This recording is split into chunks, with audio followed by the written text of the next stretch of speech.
आप सभी को नमस्कार। पहला स्वागत है आपका जीके सरकारी में। उत्तराखंड कंप्लीट एसआई कोर्स के तहत हम लोग यहाँ पर जीएस के टॉपिक के अंदर इतिहास का हम अध्ययन कर रहे हैं। इतिहास में भी हम लोग प्राचीन भारत का अध्ययन कर रहे हैं और इससे पहले वाली वीडियो में हम लोगों ने जो भारतीय इतिहास के स्रोत हैं जिनसे हमको जानकारी मिलती है, वो चाहे आपके साहित्यिक स्रोत थे या फिर वो चाहे आपके पुरातात्विक स्रोत थे, उनके बारे में हमने अध्ययन किया कि किन किन स्रोतों से हमको प्राचीन भारत के इतिहास के बारे में जानकारी मिलती है। साथ ही साथ जो यहाँ पर धार्मिक ग्रंथ थे और इसके अलावा जो अधार्मिक ग्रंथ हैं उनके बारे में हम लोगों ने जाना था। अधार्मिक ग्रंथों में आपके जैसे अरबी लेखक हो गए, विदेशी लेखक हो गए, और धार्मिक लेखकों में आपका चाणक्य की जो अर्थशास्त्र है, पतंजलि का जो आपका पाणिनि के अष्टाध्यायी, पतंजलि का महाभाष्य है, इनके बारे में हम लोगों ने जाना था कि किस तरीके से हमको जानकारी मिलती है। और वहाँ पर पॉइंट टू पॉइंट हमने जाना और जो परीक्षा की दृष्टि से था इम्पोर्टेंट हमने उसको जाना है। और जिन्होंने इससे पहले वाली वीडियो को नहीं देखा है वो आप उसको देख सकते हैं एक बार। और इस वीडियो को जो है आप लोग लाइक, शेयर और सब्सक्राइब जरूर करें। तो वही टॉपिक्स हम लोग देख रहे हैं जो पेपर की दृष्टि से इंपॉर्टेंट है। तो आज का टॉपिक है हमारा सिंधु सभ्यता। यहाँ पर जानेंगे सिंधु सभ्यता का खोज किसने करी, इसका विस्तार कहाँ से कहाँ तक है, और यहाँ के जो लोग थे उनका सामाजिक जीवन किस प्रकार का था, धार्मिक जीवन कैसा था उनका, और उनका व्यवसाय क्या था, उसके बारे में हम लोग आज अध्ययन करेंगे यहाँ पर। और पॉइंट टू पॉइंट अध्ययन करेंगे और जिनका जो पॉइंट इंपॉर्टेंट है परीक्षा की दृष्टि से हम उनको लेकर चलेंगे। चलिए देखते हैं आगे। तो सिंधु सभ्यता, तो खोज की बात करेंगे। सबसे पहले नाम आता है चार्ल्स मैसन का। सबसे पहले नाम आता है चार्ल्स मैसन का। 1826 में इनके द्वारा यहाँ पर यात्रा की गई थी इस स्थान की। सिंधु सभ्यता वाली जो जगह है वहाँ पर गए थे खोज करने के लिए। तो इनको उस समय ये लगा कि किसी टीला है किसी पुराने राजमहल का अवशेष होगा। तो उस समय तो इनको अंदाजा नहीं था कि ये सिंधु सभ्यता है। तो पहली बार जो इसकी खोज करते हैं, जिन्होंने बताया इसके बारे में, तो आपके चार्ल्स मैसन हैं, जिन्होंने 1826 में इस स्थान की यात्रा करी और एक ब्रिटिश यात्री थे आपके चार्ल्स मैसन। आगे बात करें अलेक्जेंडर कनिंघम, तो इनके द्वारा 1853 एवं 56 में 1856 और 53 में यहाँ की हड़प्पा की यात्रा की जाती है। तो उन्होंने भी अनुमान लगाया कि जो ये सिंधु सभ्यता है या जो ये स्थल था जो यहाँ पर गए, यहाँ पर कि ये महात्मा बुद्ध या इंडो बैक्ट्रियन शासकों के जमाने की कोई बस्ती रही होगी। तो उन्होंने भी इसका अंदाजा नहीं लगा पाए कि असल में ये क्या है। तो उन्होंने अंदाजा लगाया कि जो महात्मा बुद्ध हैं या फिर इंडो बैक्ट्रियन जो शासक थे उनके जमाने की कोई सभ्यता हो सकती है। तो पहली बार चार्ल्स मैसन, दूसरी बार अलेक्जेंडर कनिंघम। आगे बात करेंगे जॉन मार्शल और उनके सहयोगी, और ये दशक था आपका 1920 का। तो अंततः 1921 में दयाराम साहनी के द्वारा हड़प्पा सभ्यता की खोज की जाती है और 1922 में राखलदास बनर्जी ने मोहनजोदड़ो की खोज करी। तो यहाँ पर इसकी खोज करने में कामयाब कौन रहे? डॉक्टर जॉन मार्शल और उनके सहयोगी इसकी खोज में सफलता हासिल करते हैं। 1921 में आपके खोज करेंगे किसकी? हड़प्पा की खोज करते हैं दयाराम साहनी।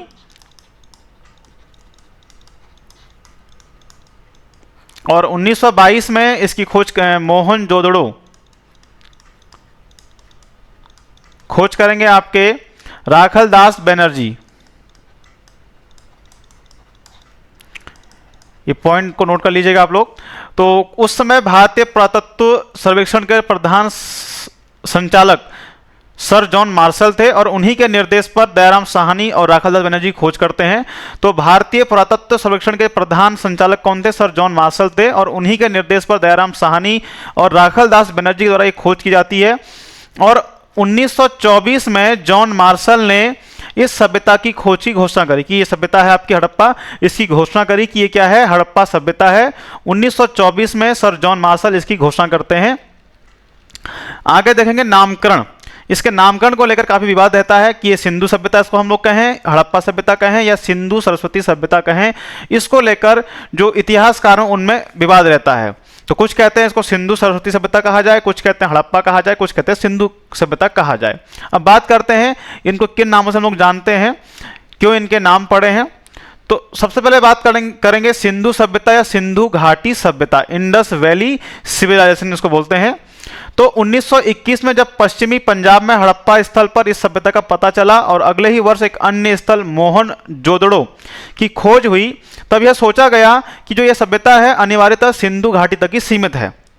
तो स्टार्टिंग में तो इनको लगा कि सिंधु घाटी सभ्यता है, क्योंकि ये उसके आसपास तक ही खोज कर पाए थे 1921 में। हड़प्पा कहाँ पर? पश्चिमी बंगाल और पंजाब, वर्तमान में कहाँ हो गया आपका? ये पाकिस्तान में जगह है आपकी वर्तमान में। तो स्टार्टिंग में इनको ये अंदाजा नहीं हुआ कि ये बहुत बड़ा एरिया है करके इसका, तो मान सकते हैं लगभग 13 लाख जो आपका क्षेत्रफल में ये फैला हुआ है पूरा जो सिंधु सभ्यता का इलाका है। स्टार्टिंग में इनको 2 ही स्थल मिले, हड़प्पा और आपका मोहनजोदड़ो। अतः इसका नाम क्या रखा इन्होंने? सिंधु सभ्यता रखा, क्योंकि जब आसपास के इलाके खोजे गए सिंधु के तो नाम रख दिया इन्होंने सिंधु सभ्यता। अब इस सभ्यता को सिंधु सभ्यता की संज्ञा किसने दी? किसने इसको सिंधु सभ्यता पहली बार कहा? तो सबसे पहले सर जॉन मार्शल के द्वारा इसको क्या कहा गया? सिंधु सभ्यता कहा गया इस सभ्यता को। यह भी आपको ध्यान रखना है यहां पर। अब बात करेंगे हड़प्पा सभ्यता की। तो बाद के वर्षों में जब खोज हुई, अनुसंधान हुए, तो प्रमाणित हुआ कि सिंधु घाटी जो ये सभ्यता है सिंधु घाटी तक ही सीमित नहीं है, बल्कि उसकी सीमा दूर तक फैली हुई है। तो आगे जब बाद के वर्ष में खोज हुई, नई नई खोजें की गई, अनुसंधान किया गया, तो यह प्रमाणित हो गया जो सिंधु घाटी जो ये सभ्यता है सिंधु घाटी तक ही सीमित नहीं है, उसकी सीमा क्या दूर दूर तक फैली हुई है। अब चूंकि इस स्थान का, इस सभ्यता का सर्वप्रथम जो ज्ञात स्थल था वो हड़प्पा था, इसीलिए इसको हड़प्पा सभ्यता भी कहा जाता है। अब बात करेंगे हड़प्पा सभ्यता की। तो परंपरा की दृष्टि से इस सभ्यता का जो सबसे सर्वाधिक हम लोग नाम कहें, जिसको हम लोग जानते हैं इस नाम से, तो इसको हड़प्पा सभ्यता के नाम से उसको जानते हैं। तो सबसे प्रसिद्ध इसका नाम है, क्योंकि जो पहला ज्ञात स्थल है इसका आपका कौन सा है? हड़प्पा ही सर्वप्रथम जो उसका खोजा गया स्थल था सबसे पहले। आगे बात करेंगे सिंधु सरस्वती सभ्यता। अब इसको सिंधु सरस्वती सभ्यता भी कहते हैं, लेकिन क्यों कहते हैं? क्योंकि इसका विस्तार सिंधु घाटी क्षेत्र तक ही सीमित नहीं है, बल्कि उसके परे भी है, इसलिए कुछ विद्वान इसे सिंधु सरस्वती सभ्यता की संज्ञा देते हैं। सरस्वती नदी के किनारे भी इसके हमको पुरातात्विक स्रोत मिलते हैं इस घाटी, इस सभ्यता के, इसलिए अधिकतर जो है आपके जो स्थल हैं वो सरस्वती नदी के किनारे ही मिलते हैं, और इसीलिए इसको सिंधु सरस्वती सभ्यता भी कहते हैं, या शॉर्ट में हम लोग बात करें सरस्वती सभ्यता के नाम से भी हम लोग इसको जानते हैं। भारतीय उपमहाद्वीप में इस सभ्यता के जितने भी स्थल खोजे गए हैं उनमें से 80% स्थल सरस्वती नदी के किनारे और 3% सिंधु व 17% अन्य नदियों के किनारे पाए गए। इसीलिए जो इतिहासकारों कहते हैं इसका नाम होना चाहिए सरस्वती सभ्यता। अब मात्र 3% ही सिंधु के किनारे हैं और 17% जो है अन्य नदियों के किनारे इसके जो पुरातात्विक स्रोतों की प्राप्ति हमको होती है। आगे बात करेंगे काल निर्धारण, इसका काल क्या है। अब इसके काल को लेकर भी जो इतिहासकार हैं वो विवाद में रहते हैं, विवादास्पद आपका इसका काल निर्धारण किया गया है, कोई प्रॉपर इसकी कोई तिथि नहीं बताई गई है। अब सिंधु सभ्यता की हम बात करें, काल का निर्धारण सबसे पहले किसने किया? तो सबसे पहले प्रयास जो इसके काल का लगाया गया कि ये कितने साल पुरानी सभ्यता हो सकती है, तो ये पता लगाया था सर जॉन मार्शल के द्वारा, इसका पता लगाया गया। और उन्होंने इस सभ्यता की तिथि थी लगभग 3250 ईसा पूर्व से लेकर 2750 ईसा पूर्व इसकी तिथि निर्धारित करी। लगभग 3250 बीसी से लेकर 2750 बीसी इसका काल बताया पहली बार किसने? सर जॉन मार्शल के द्वारा पहली बार। यह भी आपको ध्यान रखना है। अब आगे बात करें, भारतीय पुराविद है एक धर्मपाल अग्रवाल। कौन है? धर्मपाल अग्रवाल हैं। इन्होंने कार्बन डेटिंग के द्वारा कार्बन तिथि निर्धारण तकनीक के आधार पर इस सभ्यता का काल 2300 बीसी से लेकर 1750 बीसी को सिंधु सभ्यता का सर्वाधिक मान्य तिथि माना है। तो कार्बन डेटिंग के द्वारा धर्मपाल अग्रवाल इसकी जो काल बताते हैं वो 2300 से लेकर 1750 ईसा पूर्व को इसका मान्य तिथि मानते हैं। कौन? धर्मपाल अग्रवाल। अब आगे बात करें इसका विस्तार कहां तक है, तो सिंधु सभ्यता के लगभग अभी तक जो है आपके 1500 स्थलों का पता लगाया जा चुका है, 1500 स्थल खोजे जा चुके हैं। ये 3 देशों में फैले हुए हैं। सिंधु सभ्यता के जो स्थल हैं वो आपके 3 देशों में, अफगानिस्तान, पाकिस्तान और भारत में पाए जाते हैं। यहां पर आपका ये विस्तार है इनका सिंधु सभ्यता का, अफगानिस्तान, पाकिस्तान और भारत में। अब सिंधु सभ्यता के अंतर्गत आपका बलूचिस्तान, पंजाब एवं सिंध के भाग के साथ साथ जम्मू कश्मीर, हरियाणा, उत्तरी राजस्थान, पश्चिमी उत्तर प्रदेश और उत्तरी महाराष्ट्र के भाग आते हैं। यह भी आपको जानना जरूरी है। जो इसका विस्तार है बलूचिस्तान, पंजाब एवं सिंध के भाग के साथ साथ जम्मू कश्मीर, हरियाणा, उत्तरी राजस्थान, पश्चिमी उत्तर प्रदेश और उत्तरी महाराष्ट्र के भाग आपके सिंधु सभ्यता के अंदर आते हैं आपके। विद्वानों में विश्वास है कि हड़प्पा, घग्गर, मोहनजोदड़ो सिंधु सभ्यता का केंद्र बिंदु रहा होगा। जो हड़प्पा है वो घग्गर, मोहनजोदड़ो, जो हड़प्पा है, घग्गर है और मोहनजोदड़ो हैं, ये सिंधु सभ्यता के केंद्र बिंदु रहे होंगे तीनों। और सिंधु सभ्यता की जो अनेक बस्तियां हैं हमको इसी क्षेत्र में मिलती हैं। आगे बात करेंगे सिंधु सभ्यता का विस्तार कहां से कहां तक है, इसको हम इसे समझ सकते हैं। तो उत्तर में इसके मांडा है, ये मांडा आपका कहां पर है, जम्मू कश्मीर में। और दक्षिण में है आपके इसके दाइमाबाद, ये आपका महाराष्ट्र में है। पूर्व में है इसके आलमगीरपुर, ये आपका मेरठ में आता है, यूपी में हो गया। और आलमगीरपुर जो है आपका हिंडन नदी किनारे स्थित है, हिंडन नदी। और इसके पश्चिम में है सुतकांगेंडोर, ये आपका बलूचिस्तान में स्थित है। तो जो सबसे पूर्वी इसका स्थल है वो आलमगीरपुर, हिंडन नदी किनारे, मेरठ में। और उत्तर में इसके मांडा, जम्मू कश्मीर में। और दक्षिण में इसके दाइमाबाद, महाराष्ट्र में। और सुतकांगेडोर ये आपका बलूचिस्तान में है। ये इसका विस्तार है पूर्व से लेकर पूर्व, पश्चिम, उत्तर, दक्षिण में। लगभग आपका 13 लाख इसका जो क्षेत्रफल है, पूरा 13 लाख क्षेत्रफल में ये पूरा सभ्यता फैली हुई थी। जो ये समूचा क्षेत्र है ये त्रिभुज के आकार का, लगभग इस तरह के आकार का, पूरा आपका सिंधु सभ्यता इस तरह के आकार की है पूरी।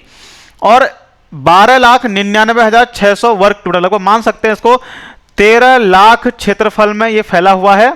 और इस सभ्यता का विस्तार उत्तर से दक्षिण तक आपका 1100 किलोमीटर और पूर्व से पश्चिम है 1550 किलोमीटर इसका लंबाई।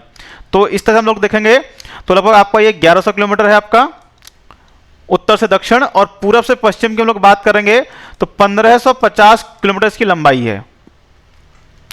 आगे देखते हैं क्षेत्रफल की दृष्टि से सिंधु सभ्यता अपनी समकालीन सभ्यताओं, मेसोपोटामिया की सभ्यता ये इराक में है, मिस्र की सभ्यता आपकी मिस्र में होगी, एवं चीन की सभ्यता सबसे बड़ी थी।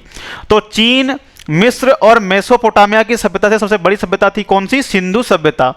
मेसोपोटामिया की सभ्यता का विकास दजला फरात नदी की घाटी में, और मिस्र की सभ्यता का विकास नील नदी की घाटी में, एवं चीन की सभ्यता का विकास हांग होयलो नदी की घाटी में हुआ था। यह भी आपको ध्यान रखना है कि जो मेसोपोटामिया की सभ्यता है उसका विकास दजला फरात नदी की घाटी में, मिस्र की सभ्यता का विकास नील नदी की घाटी में, एवं चीन की सभ्यता का विकास हांग होयलो नदी घाटी में हुआ था। और इन तीनों सभ्यताओं में सबसे बड़ी सभ्यता थी कौन सी, सिंधु घाटी सभ्यता सबसे बड़ी सभ्यता थी। अब बात करें इसकी विशेषताएं, हमको भी जानना है कि भैया कि इसकी विशेषताएं क्या क्या हैं। जिस तरह से टॉपिक पूछे हुए हैं पेपर में वह भी हमको जानना जरूरी है। तो कांस्यकालीन सभ्यता थी आपकी, ये कैसी सभ्यता थी, कांस्यकालीन। यानी सिंधु घाटी के लोग सोने, चांदी, तांबा, टिन, कांसा, सीसा इन धातुओं से परिचित थे। और तांबे में टिन मिलाकर क्या मानते थे, कांसा। लेकिन इन्हें लोहे का ज्ञान नहीं था, ये भी आप लोग ध्यान रखिएगा। इनको तांबे एवं टिन का ज्ञान तो था लेकिन लोहे का ज्ञान इनको नहीं था। किनको, सिंधु वासियों को। तो कांस्यकालीन सभ्यता थी ये। नगरीय सभ्यता भी इसको हम लोग बोलते हैं। तो सिंधु सभ्यता एक नाम है, नगरीय सभ्यता के नाम से हम लोग जानते हैं।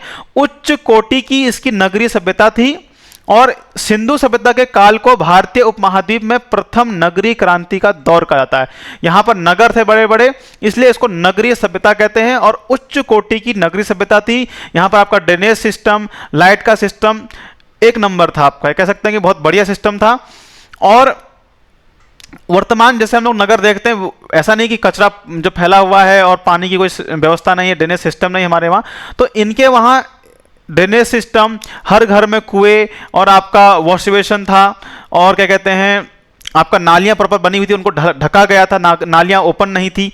तो इस तरीके से इसको हम नगरीय सभ्यता कहते हैं। और भारतीय उपमहाद्वीप में प्रथम नगरीय क्रांति का दौर कहा जाता है किसको, सिंधु सभ्यता को। अब आगे बात करते हैं प्रजातांत्रिक सभ्यता। अभी तक सिंधु सभ्यता से कोई ऐसा प्रमाण नहीं मिला है कि वहां पर राजा का शासन था। तो इतिहासकार अनुमान लगाते हैं कि यह पूर्णतः कैसी थी, प्रजातंत्रीय सभ्यता थी। यानी कि यहां पर प्रजा क्या करती थी, चुनती थी लोगों को अपने। तो खुदाई से हमको यहां पर राजाओं के अस्तित्व का पता नहीं चलता है, इसलिए इतिहासकार इसको प्रजातांत्रिक संस्था या प्रजातंत्रीय संस्था इसको बोलते हैं। अगली विशेषता है इसकी, सिंधु घाटी की शासन व्यवस्था केंद्रीकृत थी और इस केंद्रीकृत शासन व्यवस्था के केंद्र में हड़प्पा व मोहनजोदड़ो थे। केंद्रीकृत शासन थी, विकेंद्रीकरण नहीं था यहां पर। हड़प्पा व मोहनजोदड़ो को सिंधु सभ्यता की दो राजधानियां माना जाता है। तो सिंधु सभ्यता की दो राजधानियां थी, हड़प्पा और मोहनजोदड़ो। इतना आपको समझ में आ गया होगा। अगली विशेषता इसकी व्यापार प्रधान सभ्यता थी, कृषि प्रधान सभ्यता नहीं थी। कैसी थी? व्यापार प्रधान सभ्यता थी सिंधु घाटी सभ्यता आपकी। और इस सभ्यता के लोगों का जो आर्थिक जीवन था मुख्यतः व्यापार पर आधारित था, अर्थात यह सभ्यता कृषि प्रधान सभ्यता नहीं थी, बल्कि क्या थी? व्यापार प्रधान सभ्यता थी। आपको यह भी ध्यान रखना होगा। यहां पर नगर की बात करें, पुरातात्विक साक्ष्यों के आधार पर विद्वानों ने सिंधु सभ्यता को नगरीय सभ्यता का नाम दिया है। और नगर विन्यास की पद्धति जाल पद्धति, इसको हम लोग ग्रिड सिस्टम भी बोलते हैं, जो एक दूसरे को समकोण पर काटती थी। नगर विन्यास की पद्धति थी इनकी वहां, उसको हम जाल पद्धति या ग्रिड सिस्टम कहते हैं। यानी कि आप कह सकते हैं एक तरीके से आपका जो चेस बोर्ड होता है उसकी तरह आपका इसका बाद सिस्टम, जो ये पद्धति है ग्रिड सिस्टम, इस तरह का पूरा नगर विन्यास की पद्धति थी इसकी पूरी। एक पूरा प्रॉपर तरीके से इन्होंने नगर यहां पर बसाए हुए थे सिंधुवासियों ने अपने। यह शतरंज के बिसात की तरह दिखती थी। तो शतरंज की तरह दिखती थी जो यहाँ की जो पूरा एक नक्शा था नगर का, नगर विन्यास यानी कि जो पूरी एक नगर की पूरा एक उसका नक्शा बनाकर उसको बनाया गया था। नगर विन्यास के दो भाग थे, पहला गढ़ी जो ऊंचाई पर थे, गढ़ी या दुर्ग जो ऊंचाई पर थे, और पश्चिम की तरफ दूसरा निचला शहर जो पूर्व की तरफ था। एक निचला शहर और एक जो ऊपर थे ऊंचाई पर, उसको गढ़ी या दुर्ग कहा गया है। नगर में प्रवेश के लिए एक सामान्य प्रवेश द्वार बना था और प्रवेश द्वारों की संख्या एक से अधिक भी हो सकती थी यहाँ पर। तो नगर शतरंज की बिसात की तरह, जो शतरंज का बोर्ड होता है उसकी तरह पूरा एक नक्शा इन्होंने बना रखा था नगर का। और नगर विन्यास में दो भाग थे नगर के, एक जो ऊंचाई पर बसा हुआ था उसको गढ़ी या दुर्ग कहा गया, और दूसरा जो निचला शहर था ये पूरब की तरफ था। जो ऊंचाई वाला हिस्सा था वो पूरब पश्चिम की तरफ था। और नगर में प्रवेश के लिए एक सामान्य इन्होंने प्रवेश द्वार भी यहां पर बनाया हुआ था। आगे बात करेंगे रक्षा दीवार या बुर्ज की।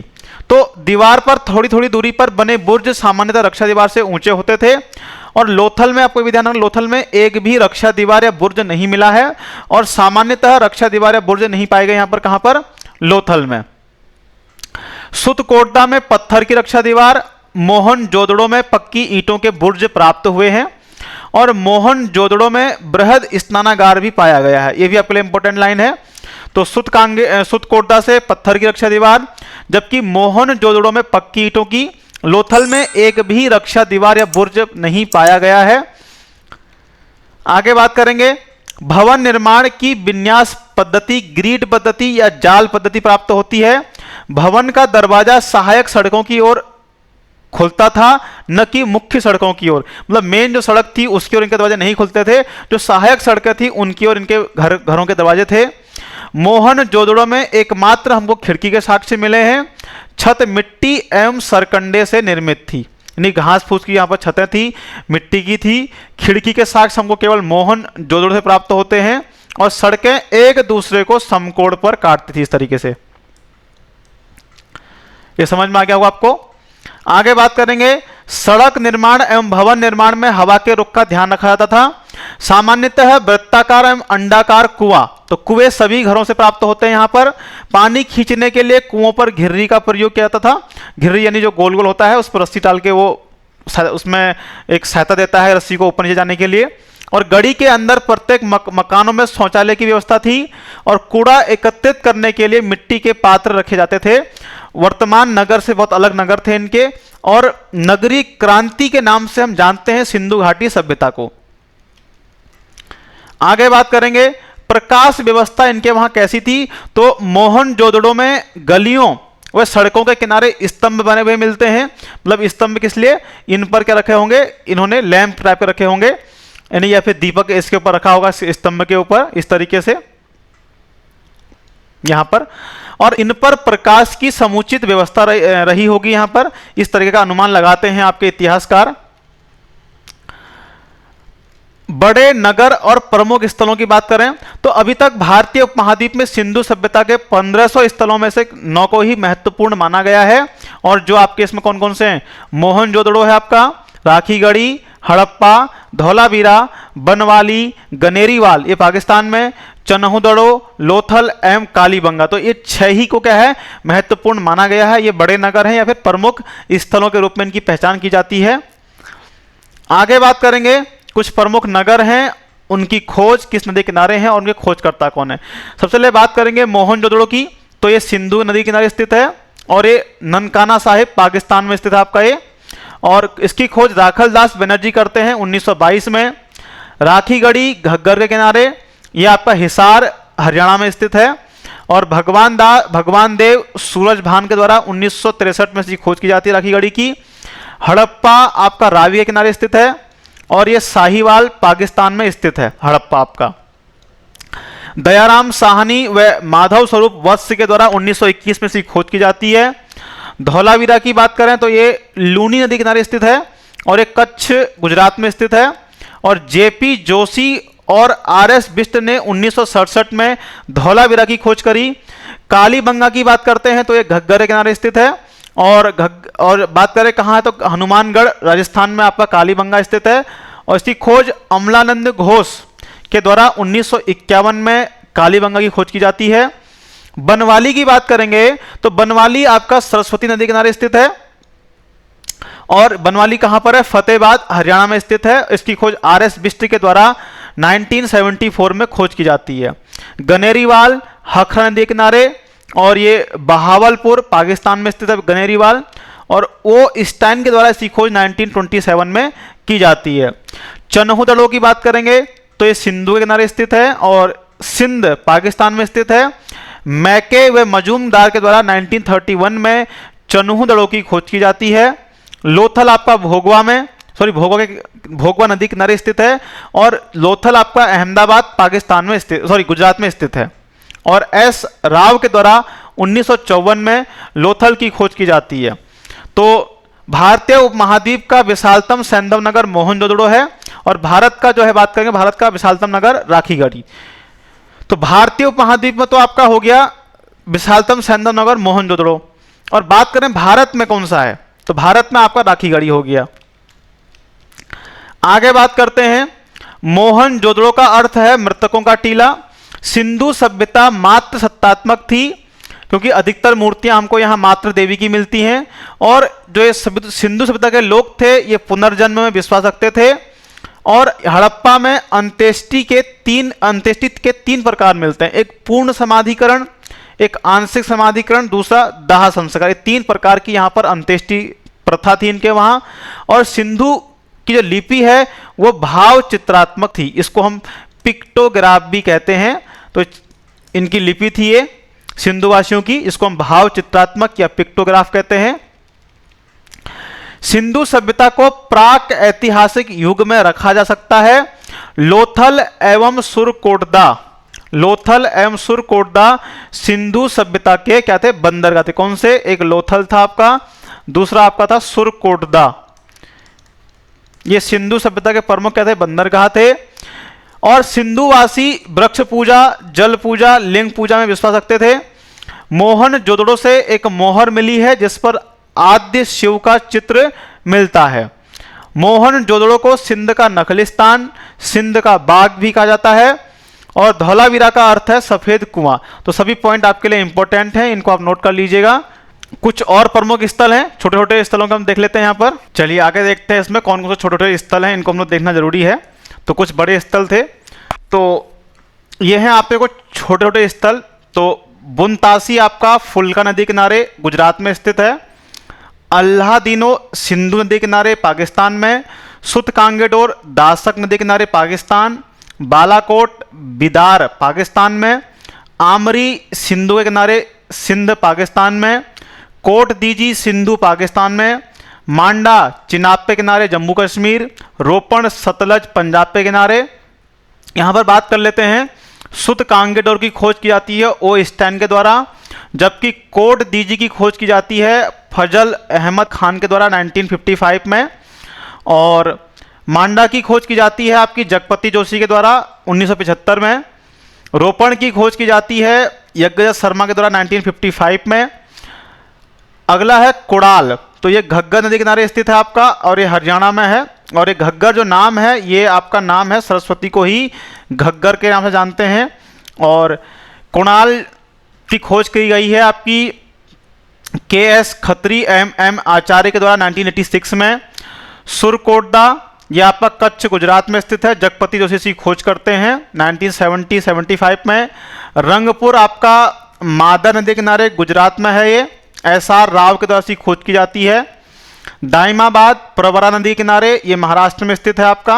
और बोपार्डीकर के द्वारा 1958 में इसकी खोज की जाती है। आलमगीरपुर की बात करें तो ये हिंड नदी किनारे स्थित है आपका उत्तर प्रदेश में, और उसकी खोज यज्ञदत्त शर्मा के द्वारा 1955 में की जाती है।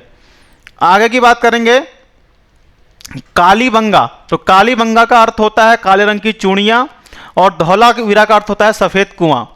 सरस्वती नदी के को भारतीय क्षेत्र में घग्गर और पाकिस्तानी क्षेत्र में हकरा या हकड़ा के नाम से जानते हैं इसको। सिंधु सभ्यता के छोटे स्थलों में बुनतासी गुजरात, अल्लादीनो पाकिस्तान, सुतकांगेडोर पाकिस्तान, बालाकोट पाकिस्तान, आमरी पाकिस्तान, कोट दीजी पाकिस्तान में, मांडा जम्मू कश्मीर में और रोपण आपका पंजाब में स्थित है। तो कौन सा स्थान कहाँ स्थित है, इसकी खोज किसने करी या किस नदी किनारे वो स्थान स्थित है, इसको आप लोग याद कर लीजिएगा। एकदम से तो आपको याद नहीं होगा, तो कोशिश करिएगा आप 2-3 बार रिवीजन करें। हड़प्पा की बात करें तो कुछ प्रमुख स्थलों की बात कर लेते हैं। सबसे पहले हड़प्पा आपका, हड़प्पा है आपका रावी नदी किनारे। कहां पर है आपका, रावी नदी किनारे स्थित है हड़प्पा, और पाकिस्तान के मोंटगोमरी जिले में स्थित है। और इसकी खोज 1921 में दयाराम साहनी करते हैं। और यहां से स्वास्तिक का निशान आपका इस तरीके से मान लेते हैं इसको, स्वास्तिक चिन्ह को,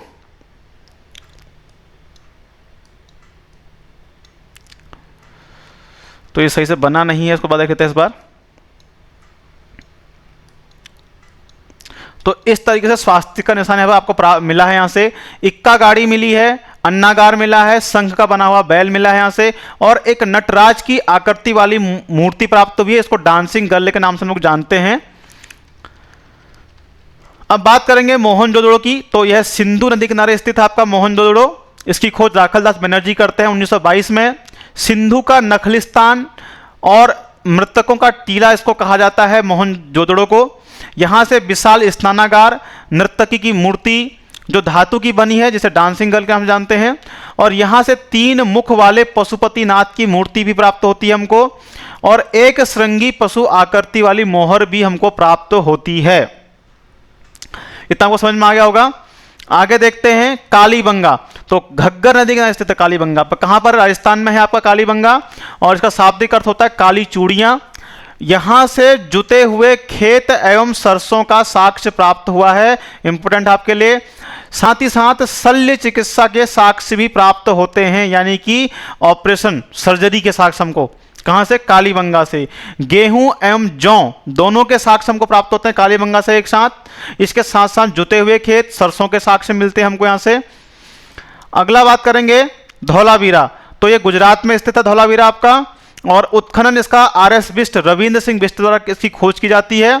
और यह एकमात्र शहर है जो किसी नदी किनारे स्थित नहीं है आपका धौलावीरा। आगे देखेंगे चन्नहुदड़ो, ये सिंध में स्थित है आपका, सिंध पाकिस्तान। उत्खनन इसका मजूमदार, आर.सी. मजूमदार द्वारा इसकी खोज की जाती है। और इसकी विशेषता क्या है, यहां से कुत्ते द्वारा बिल्ली का पीछा करने के साक्ष्य हमको प्राप्त होते हैं। आगे देखेंगे सुरकोटदा, ये गुजरात में स्थित है आपका, और घोड़े की हड्डियों के साक्ष्य हमको प्राप्त होते हैं सुरकोटदा से। और सिंधु घाटी भी ध्यान रखना है, बट सिंधु घाटी के लोगों को घोड़े का ज्ञान नहीं था, और इसके अलावा बैल का उनको ज्ञान था लेकिन उनको गाय का ज्ञान नहीं था। अब ये पता नहीं किस आधार पर इतिहासकार को लिखते हैं कि बैल का ज्ञान है उनको लेकिन गाय का ज्ञान नहीं है। और घोड़े के हड्डियों के साक्ष्य यहां से प्राप्त होते हैं, लेकिन सिंधु घाटी के लोगों को घोड़े का ज्ञान नहीं था। अब बात करेंगे राखीगढ़ी की, तो राखीगढ़ी आपका हरियाणा में स्थित है। भारत में सबसे बड़ा स्थल है हड़प्पा का ये, ठीक हो गया। और सबसे नवीन स्थल है, सबसे बड़ा स्थल है आपका राखीगढ़ी, हरियाणा में स्थित है। और यहीं पर आपका राखीगढ़ी में ही आपका हड़प्पा संग्रहालय भी बनाया गया है। हड़प्पा संग्रहालय भी आपका कहाँ है, यहीं राखीगढ़ी में बनाया गया है आपका, इसको ध्यान रखिएगा आप लोग। रोपण की बात करते हैं तो पंजाब में स्थित है, सतलज नदी के किनारे, और यहां से मानव के साथ कुत्ते को दफनाए जाने का साक्ष्य प्राप्त हुआ है। तो मानव के साथ कुत्ते को दफनाया गया यहां पर रोपण में। रोपण कहाँ है, पंजाब में। तो ये आपके कुछ प्रमुख स्थल थे जिनके बारे में हम लोगों ने अध्ययन किया। तो सिंधु घाटी सभ्यता थी आपकी ये पूरी। तो किस प्रकार का यहाँ व्यवसाय था, क्या इनका व्यापार करते थे, कृषि प्रधान सभ्यता थी आपकी ये। किस प्रकार की सभ्यता थी, क्या विशेषता थी, कहाँ तक इसका विस्तार था, कौन कौन से प्रमुख शहर, कौन से नगर हैं, कब इनकी खोज की जाती है, किसने इनकी खोज करी, उसको हम लोगों ने यहाँ पर देखा। और जो आपके साथ तैयारी कर रहे हैं तो उनको भी वीडियो आप लोग शेयर कीजिएगा। वीडियो को आप लोग लाइक शेयर सब्सक्राइब जरूर करें। तो यही हमारे लिए क्या है, एक मोटिवेशन है। तो हम लोग आप लोगों को बिल्कुल एक निःशुल्क यहाँ पर एक SI के लिए कोर्स करा रहे हैं। जो लोग कोचिंग ऑफर नहीं कर पाते हैं या फिर जो कोचिंग नहीं ले पाते हैं अपनी जो आर्थिक स्थिति है, पारिवारिक स्थिति के कारण, तो उनके लिए एक मौका है ये पूरा। तो आप लोग वीडियो को जरूर शेयर करें, जिससे क्या है किसी और का भी भला हो सकता है। तो एक हम लोग ने मुहिम चला रखी है कि औरों का भी इसमें भला हो। तो इसको लाइक शेयर सब्सक्राइब जरूर करें। और इससे भी क्या हम लोगों को आप लोगों के लिए कुछ नया बनाने लेके आने का एक हमको मोटिवेशन मिलता है। और बहुत जल्द मैं आप लोगों के बीच जो ये सिंधु घाटी सभ्यता मैंने आपको बताया है, तो इसका मैं आपके लिए एक MCQ एक सीरीज लेके आऊँगा पूरी, कि जो कुछ आपने पढ़ लिया सिंधु घाटी में उससे कौन से आपको कितना याद हुआ, कितना आपके दिमाग में चीज़ अभी तक आप उसको कैच कर पाए हैं। तो उसके लिए क्या है, टॉपिक वाइज हम लोग MCQ, अभी हम लोग केवल टॉपिक वाइज लेके आ रहे हैं। और लगभग आपका आधा कोर्स खत्म होते ही जो हम लोग पूरा जो है आपका 300 नंबर वाला जो पूरा MCQ लेके आएंगे यहाँ पर आपके लिए, तो उसको हम लोग लेकर आएंगे बहुत जल्दी ही। और इसी के साथ आप लोग हमको नए इसकी जो PDF है वो आप लोग जो हमारा टेलीग्राम चैनल है उसको आप ज्वाइन कर लीजिएगा। साथ साथ व्हाट्सएप ग्रुप से आप लोग जुड़ जाइएगा, वहाँ पर आपको डेली नए अपडेट्स मिल जाएंगे। इसी के साथ आप हमको इंस्टाग्राम पर फॉलो कर सकते हैं, वहाँ पर हम लोग डेली क्विज कराते हैं रील शॉर्ट के माध्यम से। अगर आप क्विज करना चाहते हो क्विज भी ज्वाइन कर सकते हैं आप लोग। इसी तरह हमको ट्विटर पर फॉलो कर सकते हैं, तो वहीं फॉलो कर लीजिएगा। लेकिन खास तौर पर टेलीग्राम और व्हाट्सएप जरूर आप फॉलो कीजिएगा, वहाँ पर आपको उसकी PDF डेली नए अपडेट्स आपको मिलते रहेंगे। चैनल को लाइक शेयर और सब्सक्राइब जरूर करें। और इन सब के लिंक आपको वीडियो के डिस्क्रिप्शन में हम दे देंगे इसको। और कुछ भी अगर इस क्लास में आपको डाउट हुआ है तो कमेंट बॉक्स में आप कमेंट कर सकते हैं कि आपको कुछ समझ में नहीं आया है, तो वहाँ पर जाकर आप कमेंट कर सकते हैं। तो चलिए, आपको उम्मीद है कि सिंधु सभ्यता समझ में आ गया होगा।